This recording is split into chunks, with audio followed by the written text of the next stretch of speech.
Welcome to MsMojo, and today we are celebrating Hollywood's biggest night by taking a deep dive into the most fascinating corners of the Academy Awards. And we're starting with the youngest nominees to ever be recognized at the Oscars. I'm going to do the prologue. Prologue. Welcome to MsMojo, and today we're counting down our picks for the top 10 youngest people to be nominated for an Oscar. How you doing, honey? Good. Nervous? Yeah, you're gonna do great. I just know it. For this list, we'll be looking at boys and girls who were nominated for an Academy Award before they were old enough to drive. And just a note that we will be ranking them by age, not by the quality of their nominated performances. What do you think of these young nominees? Number 10, Haley Joel Osment, 11 years old. It's been said that life is like a box of chocolates, because you never know what you're going to get. This is my very good friend, Mr. Gump. Here, can you say hi to him? Hello, Mr. Gump. Hello? Haley Joel Osment didn't get an Academy Award nomination for playing Forrest's son in Forrest Gump, but he did pick up one just a few years later. That's right, at the age of 11, Haley Joel earned a Best Supporting Actor nomination for his breakthrough role in The Sixth Sense. I see dead people. In your dreams? The performance would go on to live in pop culture infamy. Unfortunately for Osment, it wasn't destined for Oscar glory as well. The award ended up going to the category's oldest nominee that year, 66-year-old Michael Caine, for his performance in The Cider House Rules. Good night, you princes of Maine, you kings of New England. Number 9, Anna Paquin, 11 years old. Imagine being 11 years old and winning an Academy Award for Best Supporting Actress. Well, we know one person on the planet that doesn't have to imagine it, because she lived it. I had no idea, what it was sort of all about or why it was such a big deal. It was just really big and loud and overwhelming, and I was a shy kid from New Zealand, and this was not my world. Anna Paquin has found plenty of success in TV and film, from True Blood to X-Men, but none of it might ever compare to her acting debut. Yes, that's right. The Piano was 11-year-old Anna Paquin's first ever acting gig. I would like to see what you can play. I'd rather not play. I want to listen and learn that way. Everyone has to practice. Not only did it get her nominated for an Oscar, it made her a winner. In fact, Paquin became the second youngest Oscar winner ever. Not a bad way to kick off a career. I guess also kind of gets it out of the way. But no, I can't think of it as being anything other than a blessing. Number 8, Patty McCormack, 11 years old. In 2018, Lifetime aired the made-for-television movie The Bad Seed, starring and directed by Rob Lowe. The film also featured a special appearance by 73-year-old actress Patty McCormack. I have seen thousands of kids in my practice, and Emma seems 100% perfectly average. In fact, I told her she reminds me of myself. What some folks watching might not have known was that this wasn't the first time McCormack appeared in The Bad Seed. As it so happens, the Lifetime movie is a remake of a 1956 film based on the 1954 play, which itself was based on the novel The Bad Seed. It's a terrible thing to see and remember. I understand how you feel, darling. I don't know what you're talking about. I don't feel any way at all. McCormack would star in the play on Broadway and go on to reprise her role in the screen adaptation. Then, at the age of 11, earned herself a Supporting Actress Oscar nomination for her role in the film. You're very good at it. Do you love me, Mommy? Oh, yes. Number 7, Abigail Breslin, 10 years old. Like Haley Joel Osment, Breslin also starred in an M. Night Shyamalan film at a young age, when at 6 years old, she made her first debut in Signs. There's a monster outside my room. Can I have a glass of water? However, unlike Osment, that role only got her a Young Artist Award nomination. For Abigail, her trip to the Oscars would come 4 years later on the strength of her inspiring and crowd-pleasing performance as Olive Hoover in Little Miss Sunshine. I'd like to dedicate this to my grandpa, who showed me these moves. Oh, that is so sweet. Is he here? Where's your grandpa right now? In the trunk of our car. Breslin's Olive had audiences and critics alike dancing along to her tune. The role earned the then 10-year-old a nomination for Best Supporting Actress. However, she ended up losing to a 25-year-old Jennifer Hudson, who made history of her own that night, becoming the youngest African American to win an Oscar.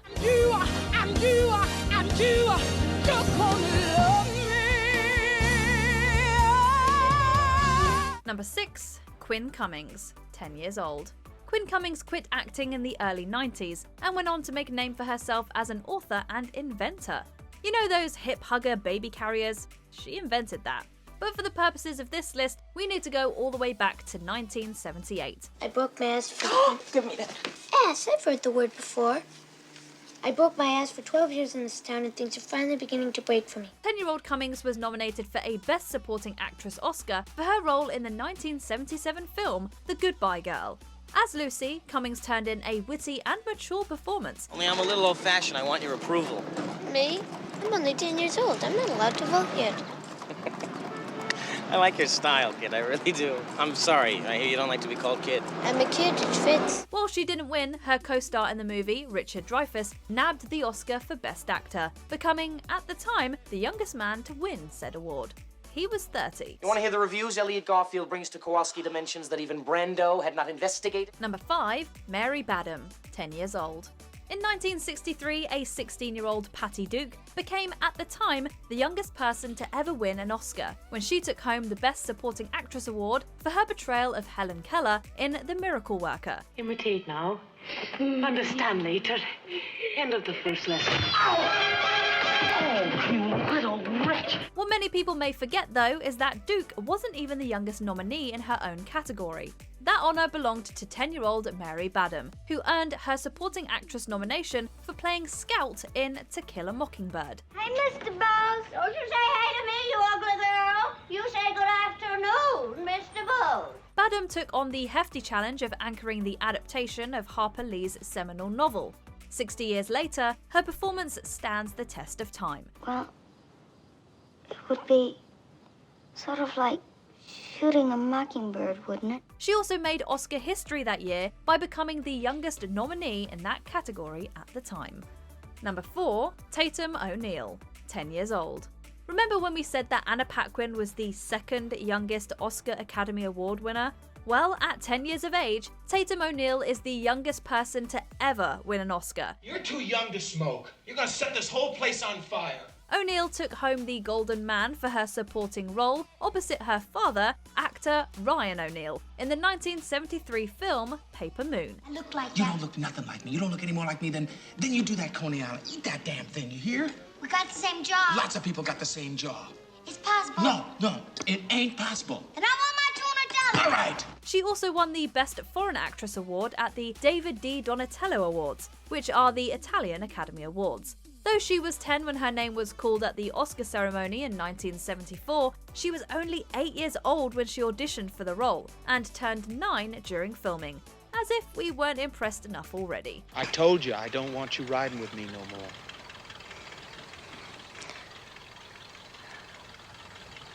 You still owe me $200. Number 3. Quvenzhané Wallis, 9 years old. As of the 2021 Academy Awards, Quvenzhané Wallis is still the only person born in the 21st century to be nominated for an acting award by the Academy. But me and my daddy, we stay right here. We's who the earth is for. Her nomination came for her amazing performance in the 2012 film Beasts of the Southern Wild. The movie also picked up nominations for Best Picture, Best Director, and Best Adapted Screenplay. I can count all the times I've been lifted on 2 fingers. Up until this entry, every nomination on this list had been in the supporting acting categories, while Wallis was nominated for Best Actress. At 9 years old, this made her the youngest nominee the category had ever seen. I see that I'm a little piece of a big, big universe. And that makes things right. Number 2, Jackie Cooper, 9 years old. For many filmgoers, he might be best known for playing Perry White, editor-in-chief of the Daily Planet in the original Superman movies. Not only does he know how to treat his editor-in-chief with the proper respect, not only does he have a snappy, punchy prose style, but he is, in my 40 years in this business, the fastest typist I've ever seen. However, Jackie Cooper had his name permanently inscribed into the Oscar history books almost 50 years prior. In 1931, a 9-year-old Cooper starred in the film Skippy. This kid ain't big enough to fight me. We gotta get someone his own weight. What's your weight, kid? For his performance, he received a Best Actor nomination at the 4th Academy Awards. This made him the first child actor ever nominated for an Oscar. He would remain the youngest ever Oscar nominee for almost 5 decades, until, well, you'll find out when we get to number 1. Now listen, did I ever get you in any trouble? Sure you did. He can't hurt you. How do you know? 'Cause I can tell by looking at him. Number 1, Justin Henry, 8 years old. What were you doing when you were 8 years old? I guess about the same things you do. Did you watch the Brady Bunch? No, we didn't have any television. Didn't? It's okay if you don't know. Your year definitely wasn't as memorable as Justin Henry's. That's right, at the tender age of 8, Justin Henry became a full-fledged Academy Award nominee. It's an achievement no other actor, or third grader for that matter, could imagine. Henry received his nomination on the strength of his performance as Billy Kramer, the child at the center of the custody dispute in the 1978 film Kramer vs. Kramer. You're not gonna kiss me goodnight anymore, are you, Dad? No, I won't be able to do that. But, you know, I'll get to visit. It's gonna be okay. Really. He also picked up supporting actor nominations from the David D. Donatello and Golden Globe Awards. While it's hard to imagine a younger nominee ever dethroning him, this list has proved that nothing is impossible. Good night. Sleep tight. Don't let the bed bugs bite. See you in the morning light. Daddy. Yeah. I love you. Sometimes the biggest Oscar story isn't who won, it's who lost.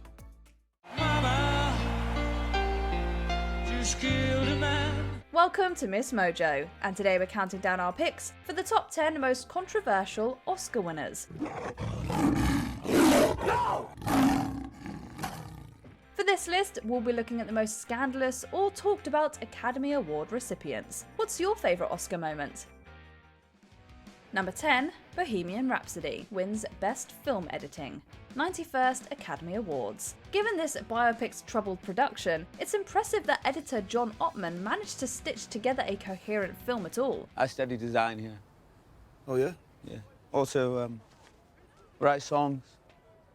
Might be of interest to you. But that excuse didn't hold up when the film won the Academy Award for Best Film Editing. Immediately, angry fans pointed out the movie's noticeably rough transitions and pacing, including the particularly infamous scene where Freddie meets with his eventual manager. I can get you on television.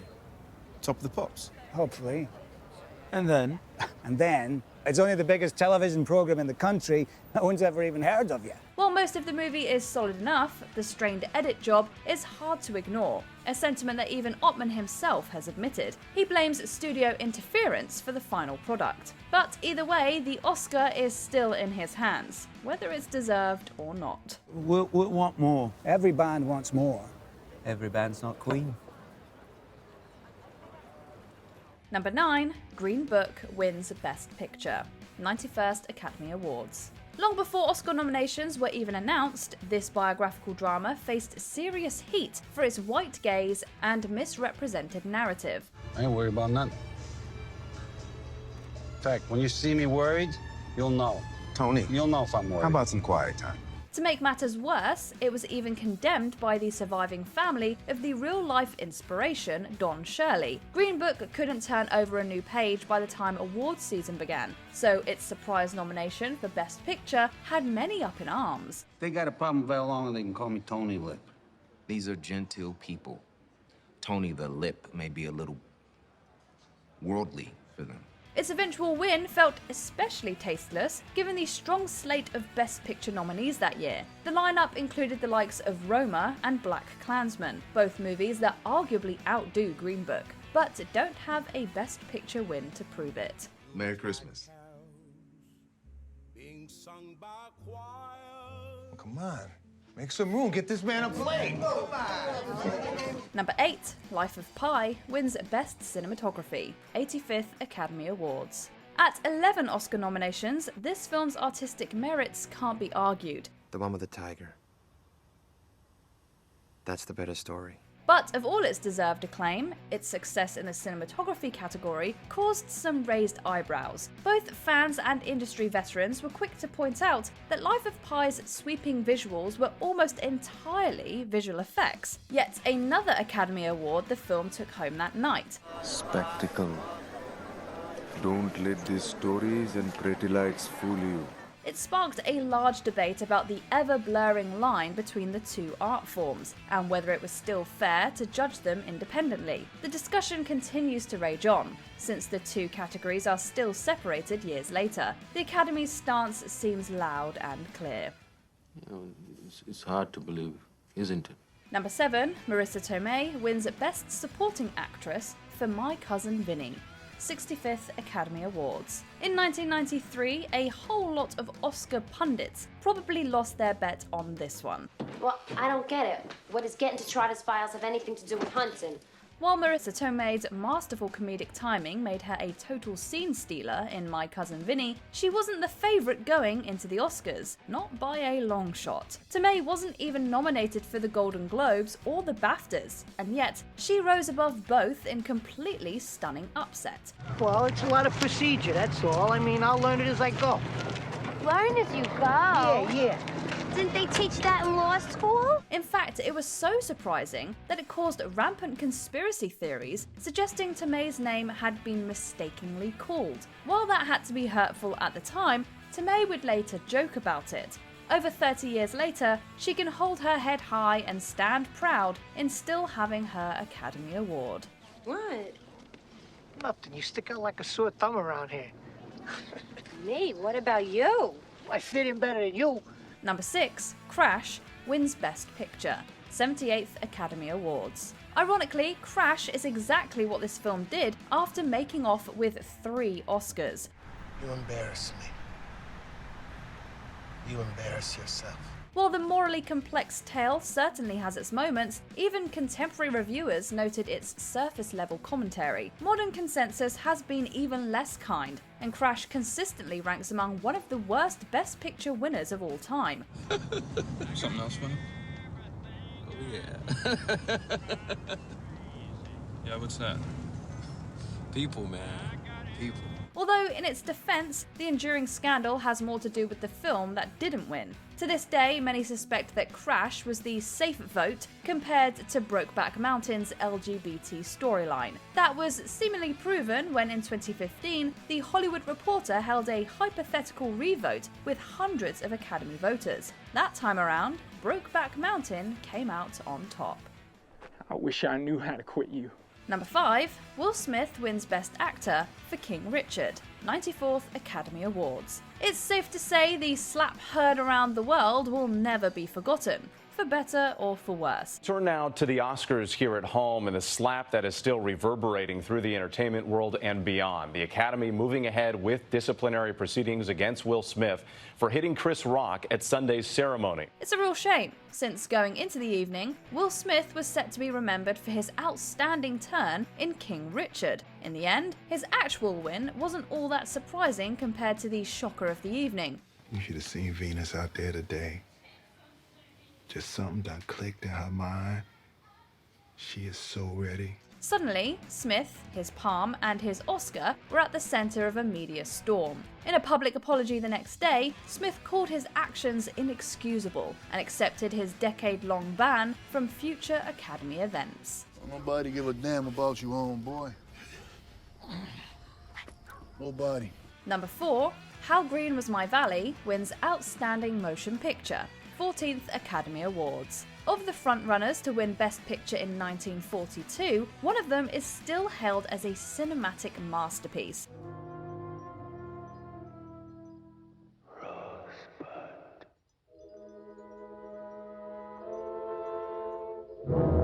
The The other is nearly lost to time. Can you guess which one big? Despite what hindsight has to say, How Green Was My Valley beat out Citizen Kane for the night's big award, as well as for Best Director and Best Cinematography in black and white. To be fair, the former isn't a bad film by any stretch of the word, but it just hasn't had the same staying power of its main competitor. Strange that the mind will forget so much of what only this moment is past, and yet hold clear and bright the memory of what happened years ago, of men and women long since dead. So, as tragic as it is, How Green Was My Valley is still mostly remembered for being the movie that robbed a bona fide classic of its rightful trophy. Though, clearly, Citizen Kane didn't need the boost to be cemented in film history. I can remember absolutely everything, young man. That's my curse. That's one of the greatest curses ever inflicted on the human race, memory. Number 3, Marlon Brando wins Best Actor for The Godfather, 45th Academy Awards. In the entire recorded history of the Oscars, there have only been a small handful of actors who have refused an award. It's too late. They start shooting in a week. I'm gonna make him an offer he can't refuse. One of them was Marlon Brando. Except, he didn't just refute the trophy, he failed to show up to the ceremony at all. In his place, he had activist Sacheen Littlefeather read a statement on Brando's behalf about the treatment of Native Americans in storytelling. And I'm going to blame some of the people in this room. And that I do not forgive. At least Brando had good company, since his co-star Al Pacino also boycotted the ceremony due to his submission as a supporting actor instead of a lead. Even though 2 of its nominees didn't show, The Godfather still went home with plenty of worthwhile accolades. Fredo, you're my older brother, and I love you. But don't ever take sides with anyone against the family again. Number 2, Shakespeare in Love wins Best Picture, 71st Academy Awards. For the most part, the Academy tends to be rather liberal with its win distribution, which is why it's surprising when a film like Shakespeare in Love leaves with 7 trophies under its belt. My Henry VI was a house built on his foundation. You never spoke so well of him. He was not dead before. It was in some major categories too, like Best Actress, Best Original Screenplay, and most controversially, Best Picture. While there's certainly an argument to be made that comedy-leaning films aren't given a fair shake, it's hard to deny that Spielberg's Saving Private Ryan deserved the win. No, sir, that's not what I'm saying. I'm simply saying it seems like an unnecessary risk given our objective, sir. Our objective is to win the war. Some theorise that the marketing blitz around Shakespeare in Love gave it an unwarranted edge with voters. It may have worked back then, but it definitely hasn't convinced modern audiences. I'm done with theatre. The Playhouse is for dreamers. Look what the dream brought us. Number 1, Roman Polanski wins Best Director for The Pianist, 75th Academy Awards. Technically, the Best Director of 2003 didn't even attend the Oscars. Not out of protest, but because Roman Polanski couldn't risk entering the country at all. There's no time for I'm not going anywhere. Good. I'm not going anywhere either. In 1977, he pleaded guilty to some very serious crimes, but fled before he could be officially convicted. That didn't stop him from making films though. 2002's The Pianist earned him widespread acclaim, an Oscar win, and even a standing ovation by the attending audience. All for someone who couldn't even legally attend the ceremony. They don't give a damn about people suffering. You blame me for their apathy, right? I do, because I see it every day. They don't even notice what's going on around them. It's difficult to find any justification for Polanski's win, and even though the Academy booted him in 2018, many viewers felt like it was too little, too late. If you prick us, do we not bleed? If you tickle us, do we not laugh? If you poison us, do we not die? And if you wrong us, shall we not revenge? You might think that an actor winning an Oscar requires them to dominate the entire movie. Well, these upcoming performances prove that just a few unforgettable minutes is more than enough. What do you love so much? Your Majesty. Speak up, girl. I know who I am. Welcome to MsMojo, and today we're looking at actors who weren't on screen for long but left a strong enough impression to take home the Academy Award. Oh, see, darling, I knew it was just plain sociable for me to come and say, Hello. Number 10, Gail Sondergaard. Anthony Adverse. 13 minutes and 34 seconds. The 9th Academy Awards introduced the Best Supporting Actor and Supporting Actress categories, with Gail Sondergaard winning the latter. She maintained the record for the shortest Oscar-winning performance for over 15 years. Rather interesting, don't you think, Dunlewy? Starting as a Shakespearean stage actress, Sondergaard made her film debut here as Faith, a diabolical housekeeper. Sondergaard casts an icy shadow over every scene she's in, delivering her lines with devious elegance. Hurts, doesn't it? Makes you cringe. Detestable creature. What is it you want? Your name in marriage. Her expressions alone are enough to make the audience feel as if they've entered a spider's lair. The Oscar-winning role set the stage for Sondergaard to play more villains, even being considered for the Wicked Witch of the West. Sondergaard turned down that role due to the makeup, but was always bewitching, no matter how small a role. I never played her ugly. If you look back over all the films That's I've right. done, They were always very glamorous I played against it, always, and it's much more intriguing. Number 9, Margaret Rutherford, The VIPs. 13 minutes and 6 seconds. 1964 saw Patricia Neal win the Best Actress Oscar for HUD. At just under 22 minutes, it'd be the category's shortest winning performance ever. Yet, it wasn't that year's shortest Oscar-winning role. I go in for those prize contests. How Shinette shampoo changed my life in 20 words or less. You know, they give free 2-week trips to Europe. But I end up with the fountain pens and the Japanese binoculars. Margaret Rutherford won Best Supporting Actress for her delightful work in VIPs. This aptly titled ensemble piece included big names such as Elizabeth Taylor, Richard Burton, and Orson Welles, among others. Rutherford stood out with her comedic turn as the absent-minded Duchess of Brighton, who takes one too many pills before boarding a plane. You see, it's the first time I've ever flown, and this morning I had to borrow one of my maid Armstrong's pep-up pills. It's pepped me up all right, but not just up in all directions, it would seem. Also winning a Golden Globe, Rutherford showed that even on an aircraft full of A-listers, a character actress can soar above the rest. Humorously, Rutherford was at the hairdresser when she won, while Patricia Neal was asleep. Duchess, please, your plane. Tell it can go without. Number 8, Jack Palance, City Slickers. 12 minutes and 24 seconds. 1991 gave us 2 Oscar-winning roles that were low on screen time. I just turned around and rode away. Why? I figured it wasn't going to get any better than that. These characters possess such larger-than-life presences that you'd swear they were in their respective films longer. In under 25 minutes, Anthony Hopkins hissed his way to a Best Actor Oscar as Hannibal Lecter. A census taker once tried to test me. I ate his liver with some fava beans and a nice Chianti. Almost 40 years after being nominated for Shane, Jack Palance lassoed Best Supporting Actor for a different kind of Western. While sadly short-lived, the rugged Curly Washburn scored one of the funniest one-liners in City Slickers. Sorry. I didn't mean anything by that. I crap bigger than you. At the same time, Palance brings surprising depth to Curly as he teaches Billy Crystal's Mitch about finding that one thing in life. Palance was 73 when he won, but he had the energy of a 23-year-old, doing one-armed push-ups during his speech. Did you see that guy? That is the toughest man I've ever seen in my life. Number 7, Jason Robards, Julia. 10 minutes and 49 seconds. Jason Robards received his first Oscar for portraying Washington Post editor Ben Bradley in All the President's Men. That role clocked in below 13 minutes, but Robards topped himself 1 year later, winning Best Supporting Actor again for an even briefer performance. That's what I like. That's what we work for. I don't know what happened, but you better tear that up.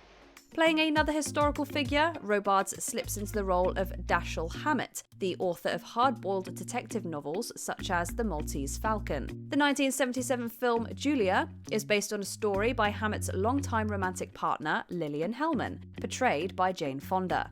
It's only fame, Lily. Just a paint job. If you want a sable coat, buy one. Just remember, Doesn't have anything to do with writing. It's only a sable coat and doesn't have anything to do with writing. Hellman's friendship with the titular Julia wasn't exactly as autobiographical as the author claimed. However, the film touches upon the very real friendship between Hellman and Hammett, with Fonda and Robards sharing natural chemistry during their fleeting screen time. And when you die, will you want me to feel that way about you? I'll outlive you. Maybe not. You're stubborn. Number 6, Martin Balsam, 1,000 Clowns, 10 minutes and 18 seconds. Funnily enough, Jason Robards took centre stage in this 1965 dramedy, but co-star Martin Balsam won the Oscar for his supporting work as Agent Arnold Burns. Wish to God I didn't enjoy you so much. I don't do you any damn good at all. The brother of Robards, Murray, Arnold couldn't be more different than his sibling. When Murray is a joker who refuses to conform, Arnold is a practical thinker who wishes that his brother would blend in with the crowd. Murray, I finally figured out your problem. There is only one thing that really bothers you. Other people. The enemy. Watch out, Murray. They're everywhere. Despite being at odds, Arnold loves his brother and can't bring himself to be that mad at him. Arnold could have been a one-dimensional role, especially with such limited screen time. Yet, Balsam brings layers to a former prankster who surrenders to society for the sake of his family, and sincerely believes that Murray needs to do the same. We fellows have those offices high up there so that we can catch the wind and go with it however it blows. But, and I'm not going to apologize for it, I take pride. I am the best possible Arnold Burns. Number 5, Ben Johnson, The Last Picture Show, 9 minutes and 54 seconds. Martin Balsam's record for the shortest winning performance in the Best Supporting Actor category was broken 6 years later. It's hard to believe that Ben Johnson appears for less than 10 minutes as Sam the Lion, which speaks volumes about his charisma. You boys can get on out of here. I don't want to have no more to do with you. Scaring a poor unfortunate creature like Billy just so as you could have a few laughs. I've been around that trashy behavior all my life. I'm getting tired of putting up with it. In his finest scene, Balsam delivers a nostalgic monologue about the one who got away and his longing for more time. It's a simple yet profound moment that's only more powerful knowing that this is Sam's swan song. I don't do to think about things like that too much. If she was here, I'd probably be just as crazy now as I was then in about 5 minutes. According to director Peter Bogdanovich, Johnson turned down the part 3 times because he thought it was too wordy. Johnson remained uncertain even when John Ford pushed him to accept. He eventually got on board after Bogdanovich said that he could win the Oscar. What are you grinning about? Chicken fry me a steak and try to use meat this time. Number 4, Gloria Graham, The Bad and the Beautiful, 9 minutes and 32 seconds. Breaking the record previously held by Gail Sondergaard, Gloria Graham prevailed in Best Supporting Actress with 9.5 minutes. She doesn't appear until the 3rd act of The Bad and the Beautiful as Rosemary Bartlow, a Southern belle married to a screenwriter.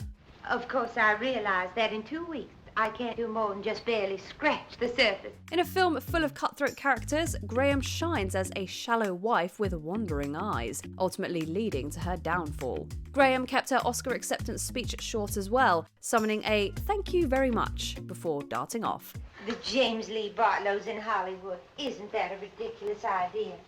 Besides which, what could Hollywood possibly offer us? She described this as a really bad attack of Oscar fright. Graham allowed her son Timothy to play and sleep with the statue, saying, "No fond mother takes away her child's favourite plaything." The Oscar would move to Graham's mantle during her later years, however. You take a good look at yourself in that mirror. You've changed since you come to Hollywood. Number 3, Maureen Stapleton, Reds, 9 minutes and 15 seconds. This historical epic is over 3 hours long, with Maureen Stapleton appearing in less than 5% of the picture. I don't hear, I wait. They've jailed more anarchists, but they made Bill Shattuck head of the Siberian Railway.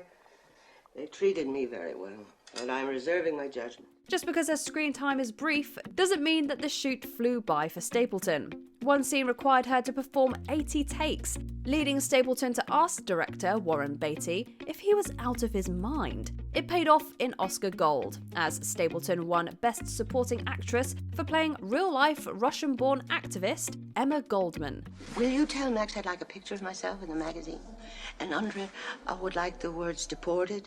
In 1919, the government of the most powerful country in the world is afraid of this woman. Stapleton portrays Goldman as someone who might not seem imposing on the surface. If you challenge her to a debate, though, she'll always hold her own with firm resilience and rapid-fire eloquence. It's a small role that manages to be towering, scoring Stapleton the Oscar after 3 previous nominations. The dream may be dying in Russia, but I'm not. It may take some time. I'm getting out. Number 2, Judi Dench, Shakespeare in Love, 5 minutes and 52 seconds. Yes, the illusion is remarkable. And your error, Mr. Tilney, is easily forgiven. But I know something of a woman and a man's profession. Yes, by God, I do know about that. Accepting her Oscar for portraying Queen Elizabeth I, Dame Judi Dench famously said, "I feel for 8 minutes on the screen. I should only get a little bit of him."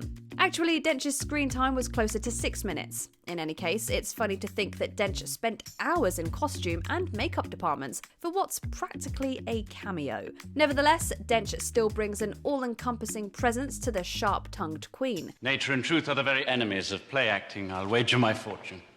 I thought you were here because you had none. As intimidating as she can be, Dench injects the role with a sly playfulness and a soft spot for a good romance. It might not be the most complex role of Dench's illustrious career. As Robin Williams said when he opened the envelope, though, there is nothing like a dame.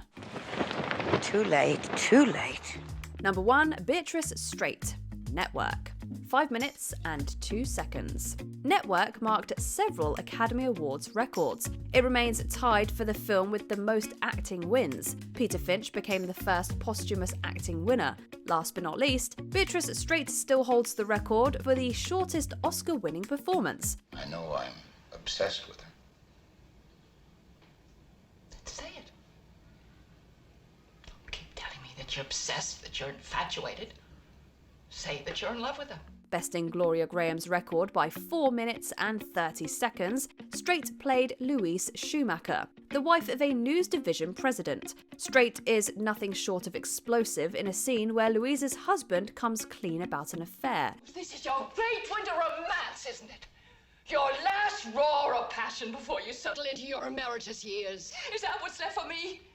Is that my share? She gets the winter passion and I get the dotage. As her earlier restraint crumbles, Louise unleashes all of the anger, sadness, and neglect she's been bottling up for years. And somehow, there's an ounce of love left as Louise accepts that her marriage is over. It's an Oscar scene in every sense. You're in for some dreadful grief, Max. I know. What small role would you award an Oscar? I get up, I go, I lie a little, I pedal a little, I watch the rules, I talk the talk. From shocking scandals to headline-grabbing protests, these stars found themselves unwelcome at Hollywood's biggest night. The Academy of Motion Picture Arts and Sciences announced Thursday that it has expelled Cosby and Polanski from its membership. Welcome to MsMojo, and today we're looking at individuals who have been banned, expelled, or otherwise barred from participating in Hollywood's biggest night, the Oscars. The feed goes silent, and so does the audience after Will Smith takes a swing at Chris Rock on stage at the Oscars. Richard Gere. Unlike others on this list, Richard Gere wasn't publicly expelled by the Academy of Motion Picture Arts and Sciences, but his outspoken political commentary in 1993 resulted in what amounted to a 2-decade barring. I'm not trying to make you feel bad. I'm here for vindication. In my heart, I feel I'm right about you. You got me fired, lady. You destroyed my reputation, and you screwed up my hair.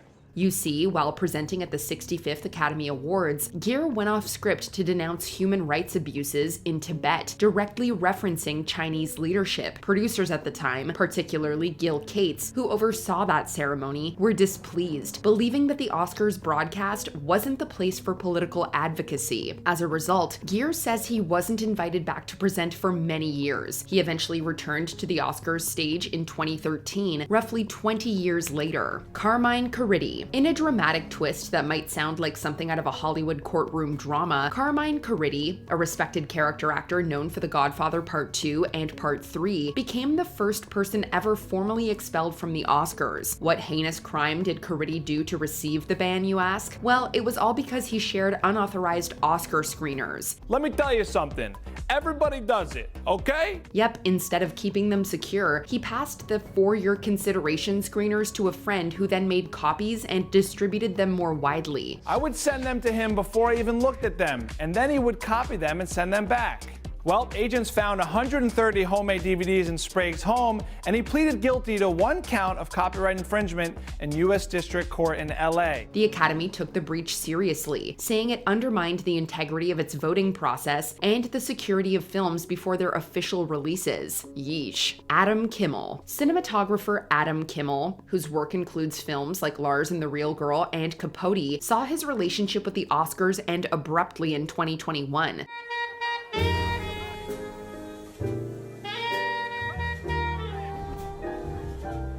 This is when the Academy revoked his membership after details about his criminal history came to light. It turned out Kimmel had been arrested and convicted on serious charges related to sexual offenses involving minors. In fact, he was listed as a registered sex offender in the United States. Once the facts came to light, the Academy determined that his past conduct violated its standards of conduct and that maintaining his membership was incompatible with the values the organization aims to uphold. Thus, Adam Kimmel was given a lifetime expulsion. Will Smith. The feed goes silent, and so does the audience after Will Smith takes a swing at Chris Rock on stage at the Oscars. In what is undoubtedly the most notorious live television moment in Oscar history, Will Smith shockingly walked on stage and slapped comedian Chris Rock after a joke about Smith's wife Jada. G.I. Jane 2, can't wait to see it. The incident not only overshadowed the rest of the ceremony, but immediately sparked controversy worldwide. In response, the Academy's Board of Governors issued a 10-year ban, barring Smith from attending any Academy events for a decade. Will Smith also resigned from the Academy days before the ban was announced, forfeiting his voting privileges in the process. I want to apologize to Chris's family, specifically Tony Rock. You know, we had a great relationship. Interestingly, the ban doesn't prevent him from being nominated or winning future Oscars. It only means he cannot be present at the ceremonies or participate in Academy programs during the sanction period. There is no part of me that thinks that was the right way to behave in that moment. Roman Polanski. Notorious director Roman Polanski found himself formally expelled from the Academy in 2018, part of a broader reckoning within Hollywood around misconduct. Polanski's legal issues trace back to 1977 when he pled guilty to unlawful relations with a minor in the United States. Polanski controversially fled the country while awaiting sentencing and has lived as a fugitive in Europe since. Roman Polanski has been on the run since 1978, avoiding countries that might extradite him. He hasn't set foot on US soil in 31 years. For decades, he was technically still a member of the Academy and even continued to be nominated, winning Best Director for The Pianist in 2003. However, amidst the Me Too movement, the Academy's Board of Governors voted to expel him under newly articulated conduct standards meant to enforce ethical behavior. And while he took the decision to court, his bid to regain Academy membership would ultimately be denied. I'm not going anywhere. Good. I'm not going anywhere either. Bill Cosby. Hello, my dear. Right. Once known as America's dad, comedian and actor Bill Cosby's legacy dramatically fell off a cliff following multiple accusations and legal proceedings related to sexual assault. What do you want to see happen to the man you claim violated you? To tell the truth, give us back what you took. And so, in 2018, the Academy of Motion Picture Arts and Sciences voted to expel Cosby from its membership, citing major violations of its standards of conduct. This decision came after a high-profile conviction in Pennsylvania, and while that conviction would later be overturned due to procedural issues, it nonetheless prompted serious public backlash and legal scrutiny. The Academy's expulsion means Cosby is not only barred from voting for Oscar winners, but from attending any of its official events. In short, he's persona non grata within the institution. Who's in trouble now? Harvey Weinstein. Producer Harvey Weinstein was once one of the most powerful figures in Hollywood. He was also one of the most thanked individuals in Oscar acceptance speeches. According to The Hollywood Reporter, he built relationships with members of the Academy by personally calling them to chat about his movies, arranging dinners for them with the stars of his films, and hiring Academy members at his companies. But thanks to sweeping allegations in 2017, his King of Awards persona came crashing down. Many other women, from actresses to models to assistants and interns, have also shared their stories of disturbing encounters with the famed producer.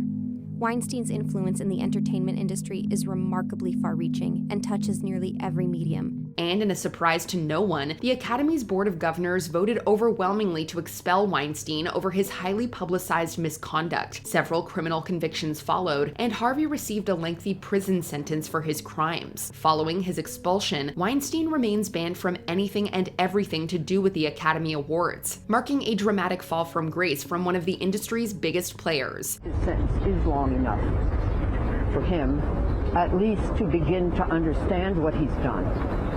Whether he will ever be truly sorry, I don't know. Did you know of any of these Oscar bans? From emotional ballads to show-stopping anthems, these 30 Oscar-winning tracks became just as legendary as the films they came from.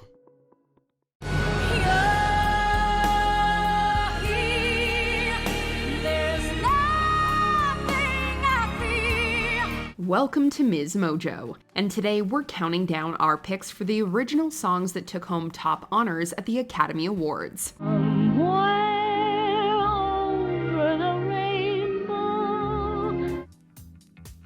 Number 30, What Was I Made For? Barbie. This soulful ballad was a collaboration between Billie Eilish and her longtime songwriting partner and brother, Phineas O'Connell. It's a fitting anthem for Barbie, as she spends much of the movie on a journey of self-discovery, trying to figure out exactly what she was made for. I used to float, now I just fall down. Eilish's soft, lilting voice gives the tune a melancholy, yet ultimately hopeful quality. The song also won multiple Grammys, including Song of the Year. Eilish and O'Connell are no strangers to the Oscar stage. In 2022, the ultra-talented duo won an Academy Award for No Time to Die, the theme for the James Bond film of the same name. At this rate, they're well on their way to becoming the youngest ever EGOT winners. Number 29, Natu Natu, Triple R. This incredibly high-energy number is proof of the power of music to reach across cultures. Originally written in Telugu by Chandra Bose and composer M.M. Keeravani, Natu Natu translates as native or wild, and was also recorded in 4 other languages. The lyrics speak of sharp daggers, spicy chilies, and dancing until you shake the earth, but you don't need to understand them to get the message. The song makes its appearance at a key moment in the film when heroes Bheem and Raju face off against British colonizers in a dance battle to end all dance battles. The scene is a microcosm of the movie, over the top and unbelievably entertaining. Number 28, We Belong Together, Toy Story 3. Randy Newman has been writing and performing songs since he was 17, but it was his work with Pixar that really shot him to superstardom. He's written the scores for 9 Disney Pixar films so far and earned a slew of Oscar nominations. His first win came in 2002 for If I Didn't Have You, which he wrote for the Monsters, Inc. soundtrack, and which John Goodman and Billy Crystal performed. That was also Pixar's first win in the Best Original Song category. 9 years later, he took home another golden statue for We Belong Together. The song was originally imagined as a duet between John Mayer and either Katy Perry or Lady Gaga. We're glad the studio decided to go with Newman's classic vocals instead. We belong together. Number 27, Chim Chim Cheree, Mary Poppins. Disney is known for its brilliant soundtracks, and this movie features some of the catchiest songs in the studio's repertoire. Most people probably think of birth scenes as a chimney sweep when they think of Chim Chim Cheree, but the melody actually shows up at various points throughout the film. It serves as a kind of theme for the character, who uses it to introduce us to his many jobs. Brothers Robert and Richard Sherman composed the song, along with the rest of the Mary Poppins score, for which they also took home an Oscar. Chim chimney, chim chimney, chim chim cheree. A sweet bitch as lucky can be. Number 26, Que Sera Sera, Whatever Will Be, The Man Who Knew Too Much. Doris Day and James Stewart played Joe and Ben McKenna, the parents of a little boy who has been kidnapped by spies and is being held at a foreign embassy. Because the embassy is technically a sovereign location, the local police can't search it. However, the McKennas finagle an invitation inside, where in a pivotal scene, Joe sings Que Sera Sera as a signal to her son. Que sera, sera, whatever will be, will be. The boy whistles back, enabling his father to find him. The song has since become a classic, showing up in many other movies and TV shows. Sometimes it's used for black humor, and other times it conveys a sense of contentment in the face of despair. Number 25, White Christmas, Holiday Inn. This song has become such a ubiquitous part of the holiday season, many people probably didn't realize it was originally written for a movie. Irving Berlin came up with the melody while working on a different film in 1935. I'm dreaming of a white Christmas. He wrote the lyrics sometime later, although stories differ as to exactly when, and Bing Crosby performed it for the first time on Christmas in 1941. The tune has since become the most recorded Christmas song of all time, having been covered by hundreds of other artists in multiple languages. Where the treetops glisten. Where the treetops glisten. And children listen. And children listen. More than a decade after Holiday Inn, Berlin capitalized on the song's continued popularity with the movie White Christmas, again featuring Bing Crosby's famous vocals. Number 24, You'll Be in My Heart, Tarzan. Phil Collins is best known as a pop and rock artist, though he's applied his talents to multiple award-winning movie soundtracks. Come stop your crying. It'll be all right. But it was this heartwarming lullaby that scored Collins his only Oscar win. In fact, he beat out another Disney song, Randy Newman's When She Loved Me from Toy Story 2. The film version of the track starts with Glenn Close singing softly as baby Tarzan's mother Kala before Collins' powerful voice takes over. You'll be in my heart, no matter what they say. The song would go on to become Collins' last top 40 hit in the US.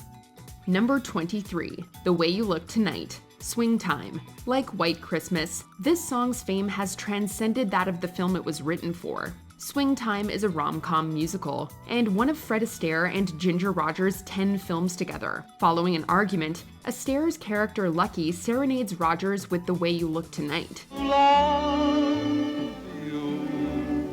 Just the way you look tonight.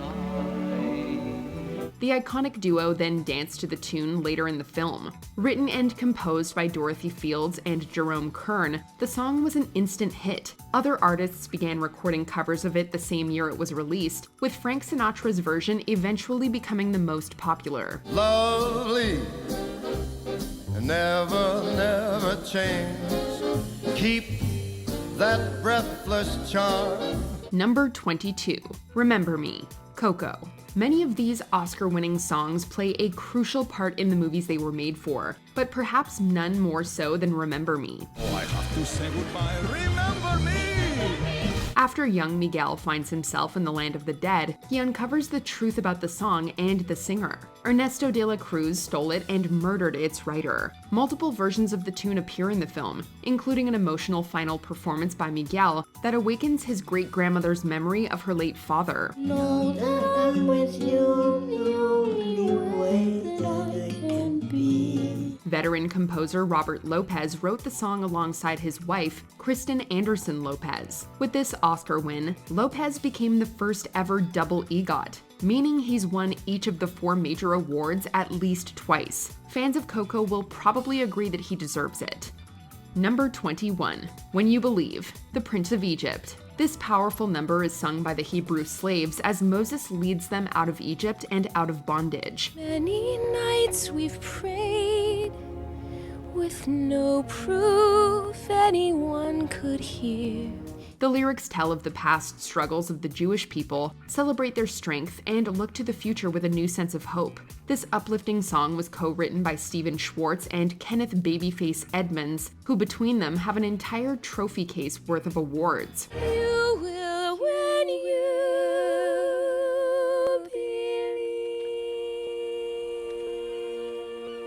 Schwartz was a veteran film composer and had already taken home 2 Oscars for his work on Disney's Pocahontas. But Edmonds had to step outside of his comfort zone to write When You Believe. The team turned out to be an unqualified success.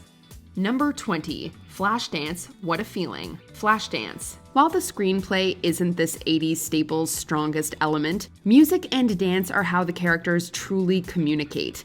This triumphant pop ballad brings Alex Owens' story full circle as we follow her from a humble steel mill worker to a dancing star ready to shine.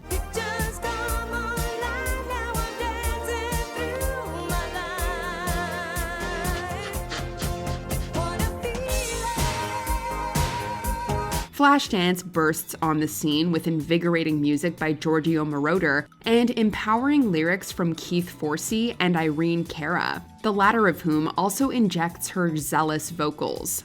This wasn't the first time Cara helped carry a song to Oscar Gold, performing the titular tune from 1980's Fame.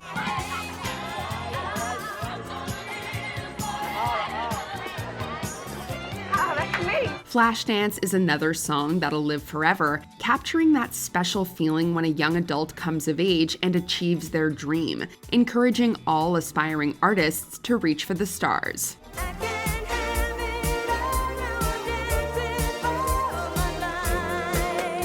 Number 19, Take My Breath Away, Top Gun. Outside of the thrilling aerial sequences and the magic of Tom Cruise, the Top Gun franchise is best known for its electrifying music. Gutsiest move I ever saw. Now then, this is the perfect example of a textbook maneuver. With Take My Breath Away, Giorgio Moroder would fly away with another Academy Award along with wingman Tom Whitlock. The angelic vocals of new wave band Berlin bring a gravity-defying sentiment to the song that works on 2 levels. The song makes you feel as if you're gliding through the air, almost becoming one with the sky above. Take my breath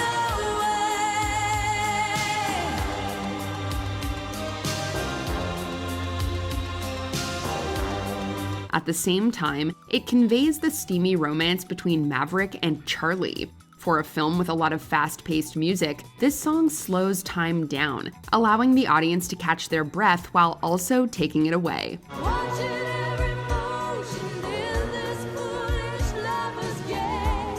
Number 18, Let It Go, Frozen. After Tarzan capped off the 90s renaissance with You'll Be in My Heart, Disney went 14 years without a Best Original Song Oscar. Frozen ended the dry spell with a snowstorm. Let it go, let it go, can't hold it back anymore. Let It Go not only became the film's breakout hit, but it changed the narrative's course.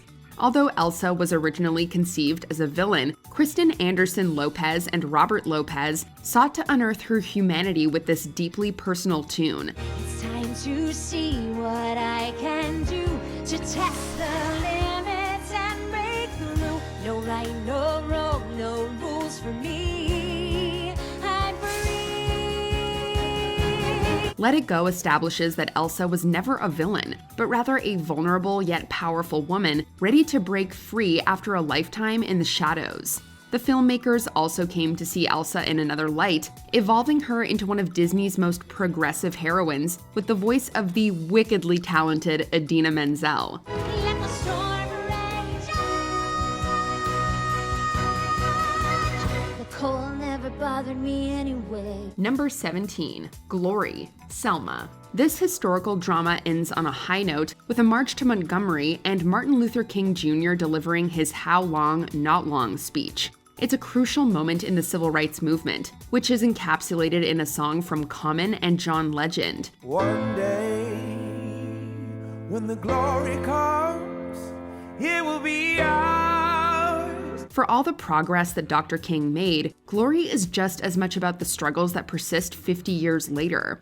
In addition to the 1965 Selma marches, the song references the 2014 Ferguson unrest. They say stay down, and we stand up. Shots, we on the ground. The camera panned up. King pointed to the mountaintop, and we ran up. Common and Legend bring a soulful sound to the music. This gives the song a timeless sentiment, as if it could have been released in the 60s or today. It's a haunting yet hopeful protest anthem, motivating listeners to continue the pursuit of equality and glory. When it's all said and done, we'll cry glory. Oh, glory. Number 16, The Way We Were, The Way We Were. From Barbra Streisand's opening hums, this song evokes a sense of nostalgia, as if the audience is drifting back in time. Of course, nobody can go back to the old days. All they can do is reflect on their precious, fragile memories. Misty watercolor memories of the way we were. Some memories are uplifting and romantic, others are laced with heartbreak and regret. Marvin Hamlish's melancholic melody conveys all of the above, foreshadowing the star-crossed romance between Streisand's Katie and Robert Redford's Hubble. Smiles we gave to one another for the way we were. The song resurfaces as the film closes, leaving their relationship in the past while also contemplating what could have been. Alan and Marilyn Bergman's lyrics paint a poetic portrait of love slipping away, leaving you sad that it's over, yet grateful that it existed in the first place. What's too painful to remember? We simply choose to forget. Number 15, J-Ho, Slumdog Millionaire.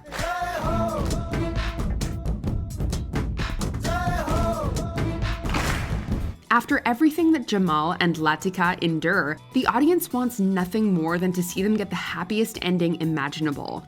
Slumdog Millionaire delivers with Jamal's newfound fortune and a kiss that'll make you believe in destiny. It's the finale performance of J-Ho, however, that pushes the film over the top. Choreographed by Longinus Fernandez with the flair of a Bollywood number, J-Ho translates to a few different meanings, all of which pertain to victory.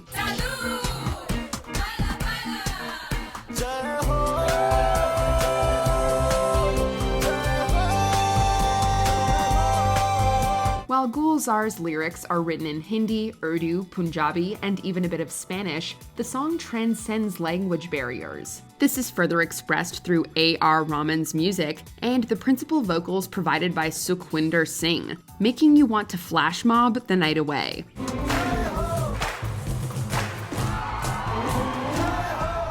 Number 14, Streets of Philadelphia, Philadelphia. Few Oscar-winning songs epitomize a place and time quite like Bruce Springsteen's Streets of Philadelphia.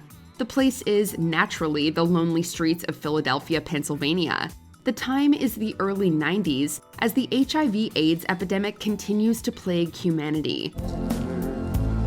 Voices of friends vanished and gone. At night I hear the blood in my veins. While the disease had been prevalent for over a decade, it remained a taboo subject with few mainstream movies or songs shining a light on the crisis. Streets of Philadelphia manifests the isolation of Tom Hanks's Andy as he seeks justice and basic human dignity after being wrongfully terminated from his job. Brother, you're gonna leave me wasting away on the streets of Philadelphia. Springsteen's music and lyrics bring out Andy's pain as his life slowly but surely drains away. As long as his heart is still beating along with the drums, though, he'll continue to fight.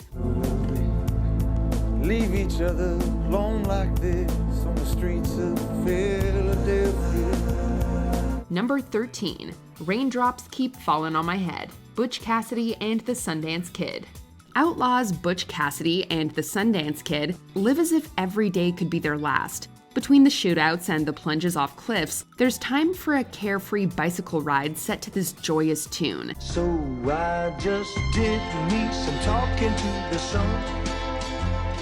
And I said I didn't like the way he got things done, sleeping on the job. Written by Burt Bacharach and Hal David, Raindrops Keep Falling on My Head washes all negative feelings away as singer B.J. Thomas casts a rainbow of optimism. Although the song is full of light-hearted vibes, it's also kind of unsettling when you consider Butch and Sundance's ultimate fate. Raindrops keep falling on my head, but that doesn't mean my eyes will soon be turning red. Cry is not for me. The song leads you to believe that our anti-heroes will overcome any obstacle that confronts them, but their luck is bound to run out eventually. Regardless, it's impossible to listen to this song without immediately being put in a good mood. I'm never gonna stop the rain by complaining, because I'm free. Nothing's worrying me. Number 12, Into the West, The Lord of the Rings, The Return of the King. Arguably no film brings a greater sense of finality to a trilogy than The Return of the King. Into the West closes the book on this epic story, reflecting on the end of one journey and the beginning of another. The ships have come to carry you home. For Frodo, the next adventure awaits in the far west, where the Undying Lands reside. For Sam, it's back in the Shire with his family. Although it's tear-jerking to see friends part ways, every character is where they should be. White shores are calling. You and I will meet again. Singer Annie Lennox, who wrote the song with Howard Shore and Fran Walsh, summons a sense of loss, drawing inspiration from the untimely death of a young filmmaker named Cameron Duncan.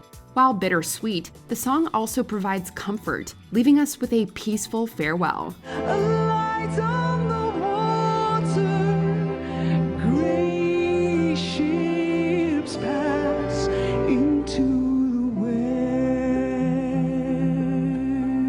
west. Number 11, Skyfall, Skyfall. James Bond has a long history of captivating theme songs, 3 of which won Oscars. 2012's Skyfall was the first victor, with Adele bringing a fresh yet traditional sound to 007's legacy. I've drowned and dreamt this moment, so overdue I owe them. Co-writing the song with Paul Epworth, Adele's vocals are moody, fearless, and ready for action, much like Daniel Craig's Bond. The song foreshadows much of what we're about to see, including a last stand at Bond's childhood home. Somehow, the tune summarizes the story without actually giving anything away. Werewolves collide in days of dark. You may have my number, you can take my name, but you'll never have my heart. Just as Bond is forced to revisit his past, the audience is motivated to go back to the beginning and re-watch the opening title sequence. Not every Bond song hits it out of the park, but Skyfall is practically ingrained in the story's DNA. When they crumble, we will stand tall, face it all together as Skyfall. Number 10, Shallow, A Star is Born. Although it's been remade multiple times, the plot of A Star is Born hasn't drastically changed with each incarnation. However, every adaptation possesses echoes of the decade it was made. Music plays a monumental role in mirroring the era. Evergreen has a sentimental sound that screams 70s pop. Two lights that shine as one. Morning glory and midnight Shallow is a modern duet fusing Jackson's country rock with Ali's folk pop. The lyrics speak to both singers, neither of whom is fulfilled in their lives. I'm falling. In all the good times I find myself longing for change. Together, Jackson and Ali hit all the right notes, but their union may also be headed for an inevitable shipwreck. Nevertheless, the chemistry between these two makes the audience want to jump into the deep end with them. By the time the song concludes, their whirlwind romance is already well out into deeper waters.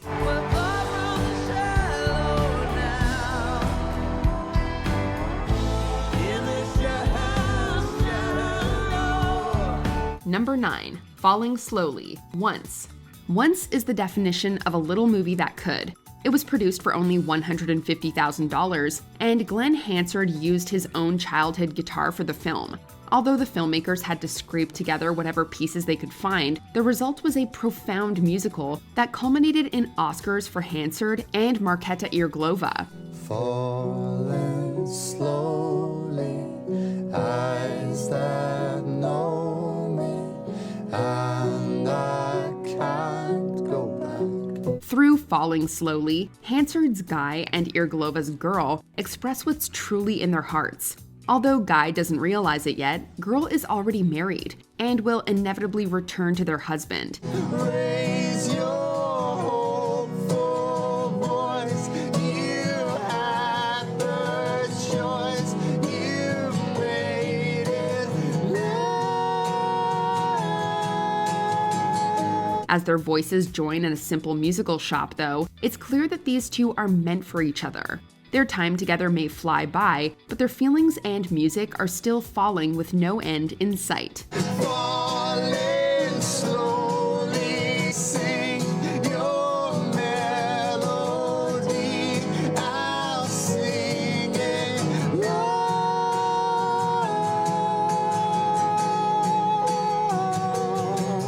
Number 8. Can You Feel the Love Tonight? The Lion King. With 3 Lion King songs nominated, the odds favored Tim Rice and Elton John, leaving that year's ceremony with statuettes.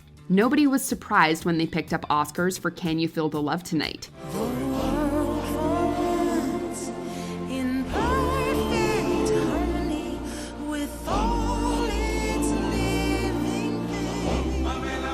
While the sweeping ballad is in the tradition of Disney's past love songs, there's something almost mystical about this one. It's also one that immerses us in the beauty of nature as Simba and Nala are reunited, seeing each other through adult eyes. He's holding back, he's hiding, but what I can't decide. Why won't he be the king I know he is, the king I see inside? Of course, you don't have to be a lion to feel the love in the air. It's a song best experienced on a moonlit evening with your significant other, letting nature take its course.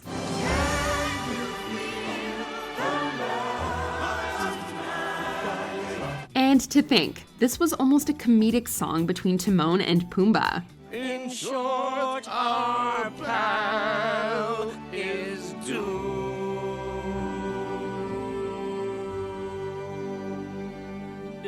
Number 7, I've Had the Time of My Life, Dirty Dancing. To be fair, we can understand why Baby's parents would have reservations about their daughter being romantically involved with Johnny. Dirty Dancing isn't a film that runs on logic, however. It runs on music. We saw the writing on the wall as we felt this magical fantasy. After seeing Baby and Johnny take to the dance floor in the grand finale, it's hard for even the biggest cynic to deny their connection. While the number is skillfully choreographed by Kenny Ortega and Miranda Garrison, this ending wouldn't be nearly as iconic without I've Had the Time of My Life.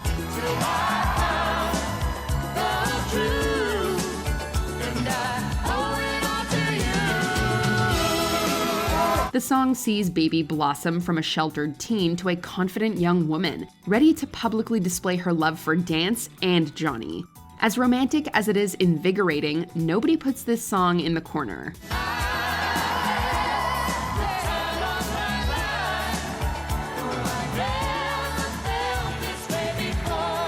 Number 6, Moon River, Breakfast at Tiffany's.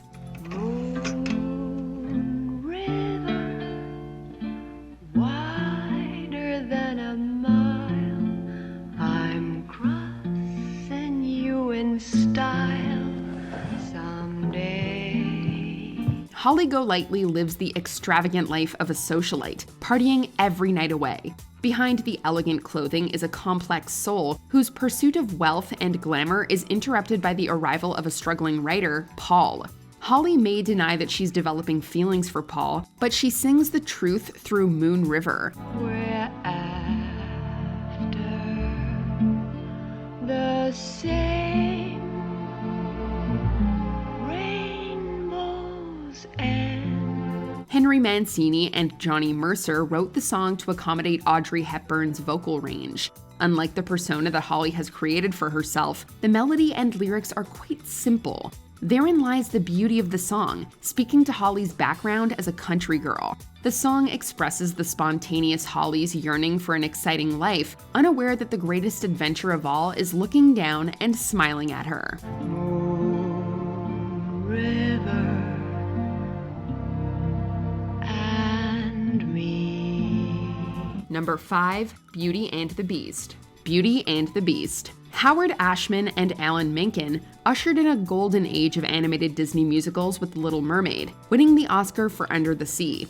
Ashman sadly wouldn't live to see the release of Beauty and the Beast, which won another Oscar for its titular romantic ballad. Tale as old as time, song as old as rhyme, Beauty and the Beast. Whether listening to Angela Lansbury's tender rendition as Mrs. Potts, or the pop duet between Celine Dion and Peabo Bryson, the timeless song is guaranteed to bring a tear to your eyes. Not because it's sad, but because the union of Belle and the Beast is so heartfelt, demonstrating how love sometimes flourishes in unexpected places. What Ashman helped start would continue with Aladdin, winning Menken yet another statuette along with Tim Rice for A Whole New World. I'm like a shooting star, I've come so far, I can't go back to where I used to be. Every turn a surprise, every moment fresh letter. Number 4, Lose Yourself, 8 Mile. Although Lose Yourself was an immediate success for Eminem, some doubted that the Academy would embrace a hip-hop song with lyrics about vomit and spaghetti.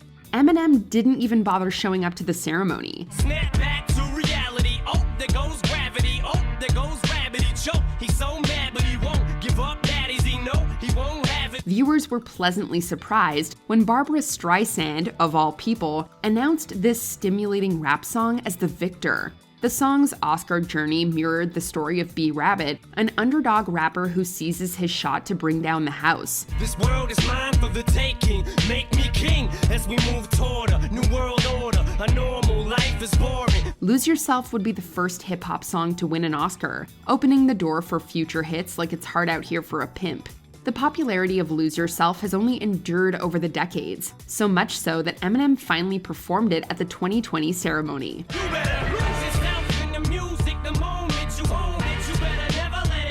Number 3, When You Wish Upon a Star, Pinocchio. Fate steps in and sees you through. Disney has a way of building upon classic stories to create something unique. For example, a wishing star doesn't play a significant role in Carlo Collodi's original Pinocchio story. In Disney's adaptation, the wishing star symbolizes one of the film's key themes of never losing hope. It also provides the basis for Pinocchio's signature song, which would have a life well beyond the film it derived from. When You Wish Upon a Star has developed into Disney's anthem, every bit as synonymous with the company as Mickey Mouse and Walt himself. Lee Harline's composition and Ned Washington's lyrics are the stuff of dreams, becoming the first Disney song, as well as the first song from an animated feature, to take home an Academy Award. When you wish upon a star, your dreams come true. Number 2, My Heart Will Go On, Titanic. An epic love story deserves a theme song that complements the romance's towering scope. Every night in my dreams, I see you, I feel you. My Heart Will Go On pairs with Titanic so flawlessly that it's hard to believe James Cameron didn't want a pop song closing out his masterpiece. Celine Dion was also hesitant about singing another end credits song. Composer James Horner and lyricist Will Jennings were so passionate about the idea that they secretly developed My Heart Will Go On, eventually convincing Cameron.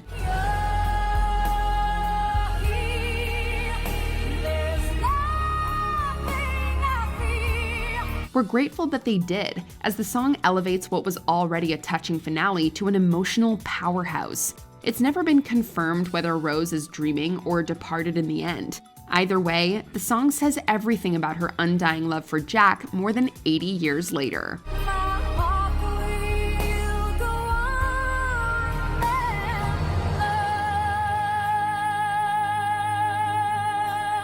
Number 1, Over the Rainbow, The Wizard of Oz. It's hard to believe, but MGM seriously considered removing Over the Rainbow due to pacing and the idea of having Judy Garland perform at a barnyard. Over the rainbow, way up high. We almost see where they're coming from, as the number has no dancing, effects, or vibrant use of Technicolor. Without Harold Arlen's soothing melody and Yip Harburg's heartwarming lyrics, though, Dorothy's character arc would feel incomplete.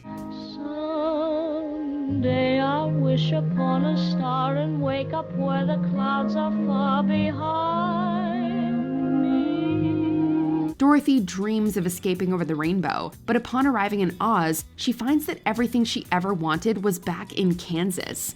The song thus serves a dual purpose, encouraging us to follow our dreams while still finding comfort in what we have. Fortunately, several key figures convinced MGM to keep the song, resulting in an Oscar and a cinematic milestone. Birds fly over the rainbow.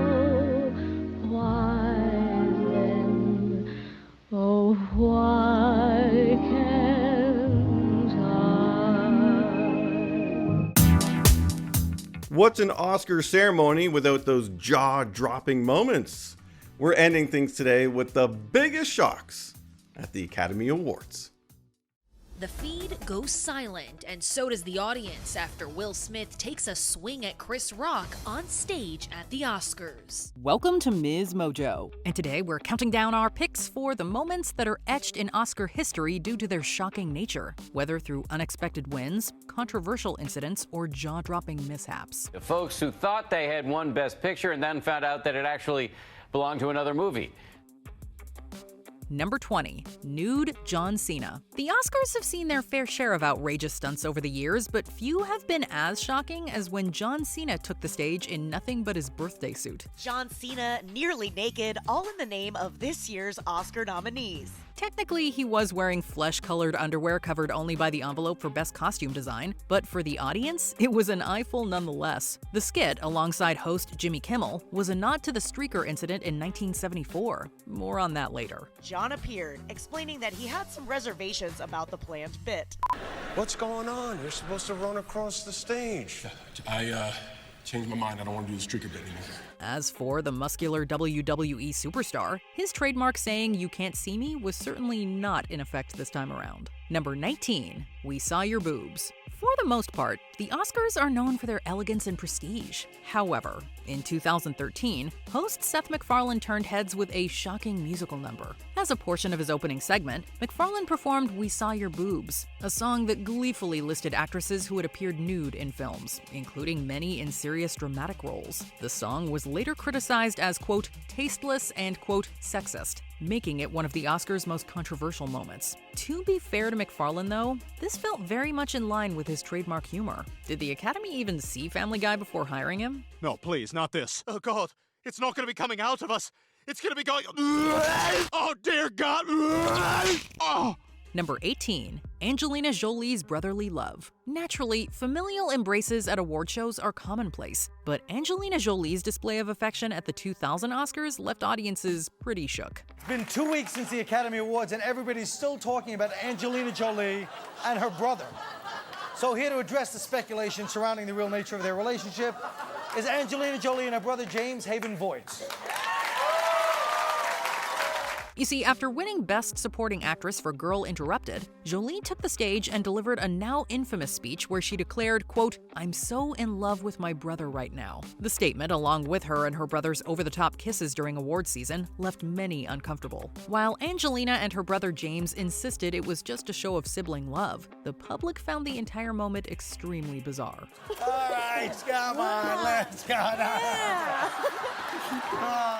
Number 17. Bjork's swan dress. Attending the Oscars is said to be the equivalent of living out a fairy tale fantasy, and so fancy gowns and lavish attires are always on display. Sometimes, however, select fashion choices shock everyone. And while Cher's 1986 Bob Mackie number turned heads, nothing bewildered audiences more than Icelandic singer Bjork's, shall we say, interesting attire in 2001. The girl should be put into an asylum, screeched Joan Rivers. Wearing a full-on swan dress designed to look like an actual swan draped around her body, the outfit was mocked by critics and viewers alike. People mocked and parodied her on everything from The Ellen Show, White Chicks, My Big Fat Independent Movie, Kim Possible, Hannah Montana, to name a mere few. Stephen Kojakaru, a red carpet fashion critic, even referred to it as, quote, "probably the dumbest thing I've ever seen."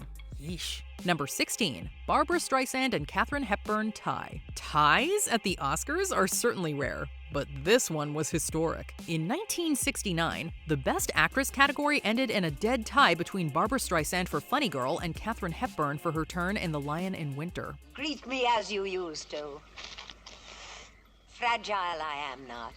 The shock was real when presenter Ingrid Bergman announced the tie, and Streisand's name was called right after Hepburn's. While Hepburn wasn't present, Streisand took the stage and famously greeted her brand new Oscar with a "Hello, gorgeous," a nod to her film's iconic line. While there have since been ties on The Big Show, this was the last one as of publishing in an acting category. Number 15. Adrian Brody's kissing session with Halle Berry. We get it, winning an Oscar is exciting, but Adrian Brody took things a little too far when he won Best Actor for The Pianist.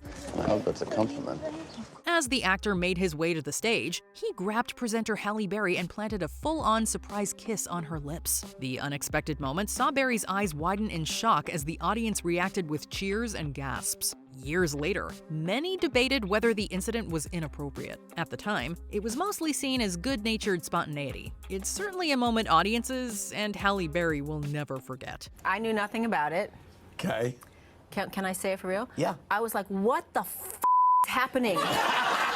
Number 14. Sean Penn defends Jude Law. It turns out Chris Rock is no stranger to controversial Oscar moments. He's certainly no stranger to roasting celebrities. However, when the comedian took jabs at Jude Law during the 2005 ceremony, Sean Penn was not amused. As host, Rock joked about Law's sudden rise in Hollywood and his presence in seemingly everything over the past year. Where's Dex? Penn, while later presenting an award, would go off script to defend his fellow actor, saying, quote, "Jude Law is one of our finest actors." Viewers were surprised by Penn's humorless response, making the moment one of the most awkward presenter exchanges in Oscar history. Number 13. Charlie Chaplin's prolonged standing ovation. Okay, you're probably wondering what's so shocking about a standing ovation at the Oscars. Clearly, there have been plenty at The Big Show. Well, trust us when we say that Charlie Chaplin's reception in 1972 was on a whole other level.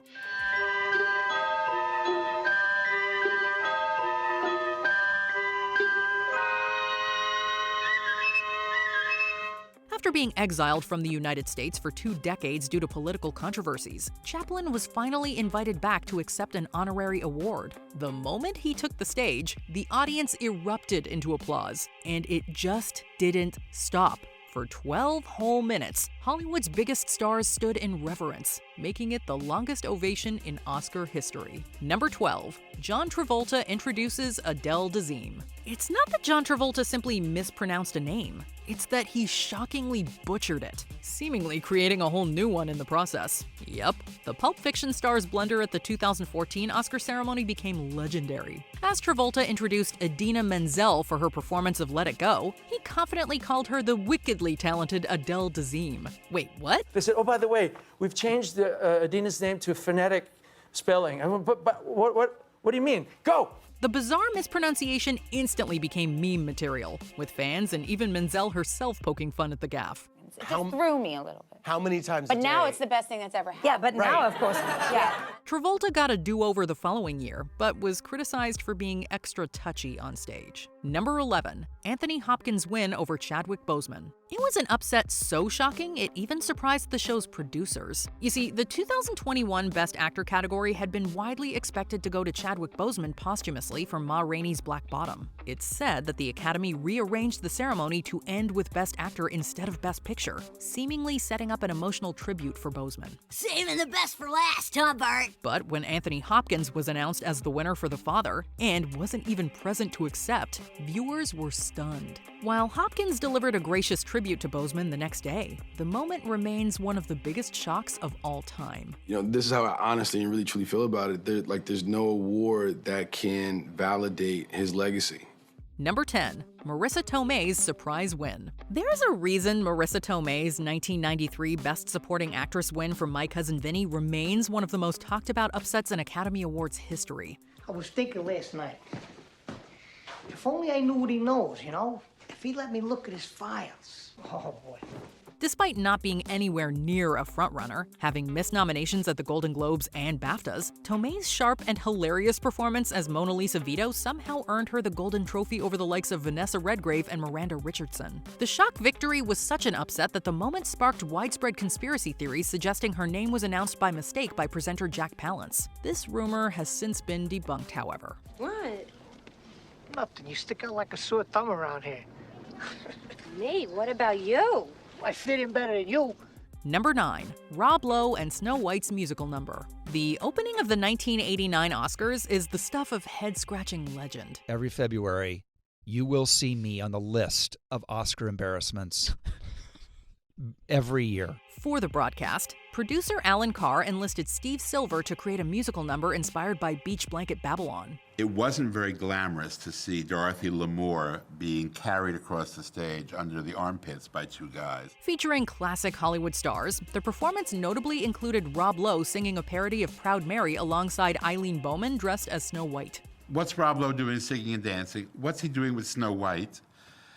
Who is that old lady in the background? The spectacle was widely criticized, with industry legends like Julie Andrews, Gregory Peck, and Paul Newman calling it an embarrassment. Heck, the Walt Disney Company pursued legal action. And while the lawsuit was eventually dropped, then Academy President Richard Kahn apologized for the shockingly odd fever dream. Number 8, Green Book rides off with Best Picture. Best Picture is the most coveted award at the Oscars, and let's just say the Academy doesn't always get it right. Like when How Green Was My Valley beat out Citizen Kane in 1942.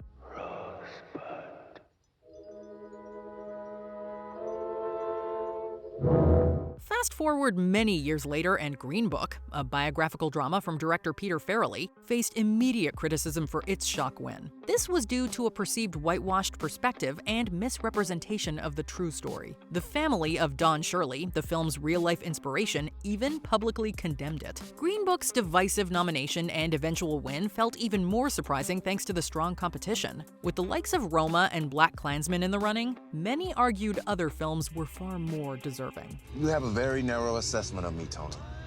Yeah, right? I'm good.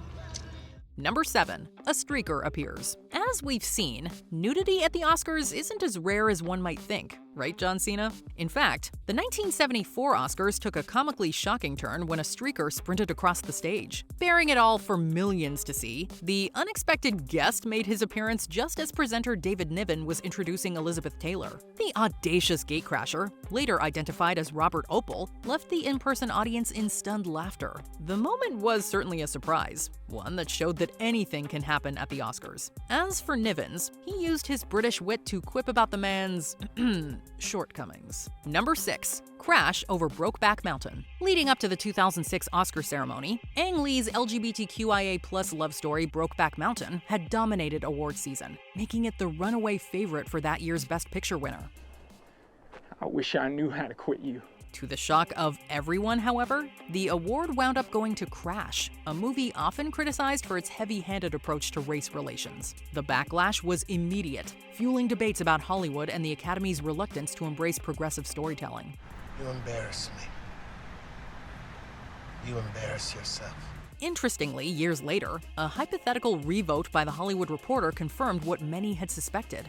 Brokeback Mountain should have won. Number 5. Roman Polanski's 2003 Best Director win. The 2003 Best Director win at the Academy Awards was shocking not just for who won the award, but for who wasn't there to accept it. Roman Polanski has been on the run since 1978, avoiding countries that might extradite him.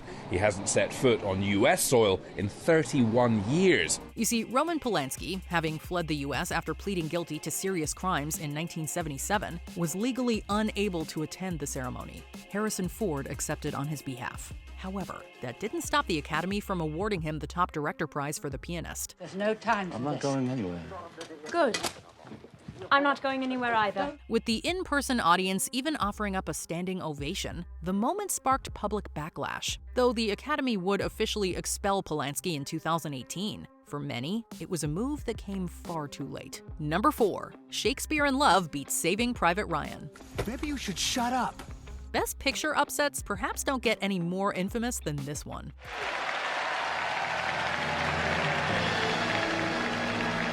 Yep, the 1999 Academy Awards delivered a stunning surprise when Shakespeare in Love defeated Saving Private Ryan. What is the play and what is my part? Lauded for its harrowing realism, Steven Spielberg's gripping war epic was by far the heavy favorite. While Shakespeare in Love had strong industry support and numerous nominations, many credit its victory to now disgraced producer Harvey Weinstein. It's said that Weinstein's awards campaign was overly aggressive and even underhanded. The win remains one of the most notorious examples of Oscar politicking. It's also made even more unsettling in hindsight given Weinstein's own shocking downfall. Harvey Weinstein had an incredibly complex machine designed to maintain silence around this. I just remember feeling so powerless and furious. Number 3. Marlon Brando declines the Best Actor Oscar. Few moments shook the Oscars like Marlon Brando declining his Best Actor win for The Godfather. I can't remember the last time that you invited me to your house for a cup of coffee. Even though my wife is godmother to your only child. While screenwriter Dudley Nichols was the first to initially refuse the award, and actor George C. Scott declined his for Patton, no refusal was more infamous than Marlon Brando's in 1973. Even though the thespian had accepted an Oscar for On the Waterfront years earlier, Brando instead sent Sacheen Littlefeather to the stage in his place. I was distressed that people should have booed and whistled and stomped, even though perhaps it was directed at myself. They should have at least had the courtesy to listen to her. She would cite Hollywood's mistreatment of Native Americans and bring attention to the Wounded Knee standoff. The moment was certainly groundbreaking, but it also led the Academy to tighten its rules on proxy acceptances. There was a larger issue, and it's an issue that nobody in the motion picture industry has ever addressed themselves to, unless forced to. Number 2. The Best Picture Mix-Up. What a waste of a lovely night.